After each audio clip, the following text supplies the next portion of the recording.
Secrets buried in time, mysteries whispered in the shadows. Welcome to Greatest Mysteries and Crime, where we unravel the enigmas of the past and dive deep into the dark unknown. February 1978. 5 young men from Yuba County, California, vanished during what should have been a simple trip home. What began as a case of missing persons spiraled into one of the most chilling mysteries in American history. Their story, dubbed America's Dyatlov Pass, is a haunting tale of unanswered questions, strange coincidences, and lives cut tragically short. Welcome to Murder Mondays, where the shadows of history reveal their darkest secrets. Each week, we unravel the chilling details of a murder that stunned the world, shaking the foundations of justice, society, and sometimes our very humanity. So dim the lights, settle in, and prepare to step into a world where every clue counts and every question lingers. This is not just a story, it's a journey into the heart of the unknown. It was February 24th, 1978, a Friday night. 5 friends, Bill Sterling, Jack Madruga, Ted Wire, Gary Mathias, and Jack Hewitt, set out for a college basketball game at California State University, Chico. The group, all in their 20s and 30s, had mild intellectual disabilities or mental health challenges, but they were close-knit and reliable. After the game, they stopped at a convenience store to pick up snacks and sodas for the ride home. But somewhere along the way, they veered far off their route, heading into the Plumas National Forest, nearly 70 miles away from where they should have been. That was the last time anyone saw them alive.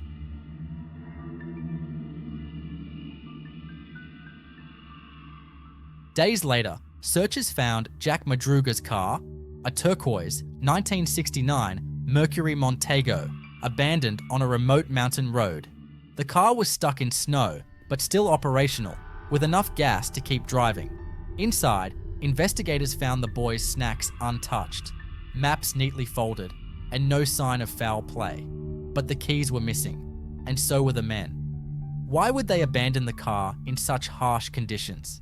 Jack Madruga was described as extremely protective of his vehicle, and the group would have known that the road led deeper into the wilderness. Months later, as the snow melted, the first bodies were discovered. Inside a Forest Service trailer, 20 miles from the car, searchers found Ted Wire's remains. Ted was emaciated, wrapped in layers of clothing and blankets, and had lost nearly 100 pounds. He had survived for weeks, but the trailer was equipped with food and heat, yet neither was properly used.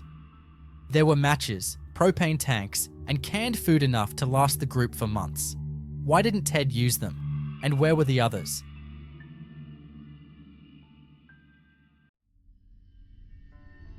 The remains of Bill Sterling and Jack Madruga were found just miles from the car, their bodies lying in the snow. Jack Hewitt's bones were scattered nearby, likely dragged by animals. But Gary Mathias, his body was never found. His shoes were discovered inside the trailer, but beyond that, he seemed to have vanished into thin air. Investigators pieced together a possible timeline. They theorized that the group left the car on foot, likely disoriented and seeking help. But why didn't they return to the car, where they had supplies and shelter? And what drove them 20 miles deeper into the forest, through waist-deep snow, to the trailer? And now, let's delve into the heart of the enigma, a place where logic dissolves and the impossible takes hold. This is the turning point. Why was Gary Mathias never found? Was he the key to understanding what happened that night? And what about the strange accounts of a pickup truck tailing the group on the night they disappeared? Witnesses reported hearing screams in the distance, but no one could pinpoint the source.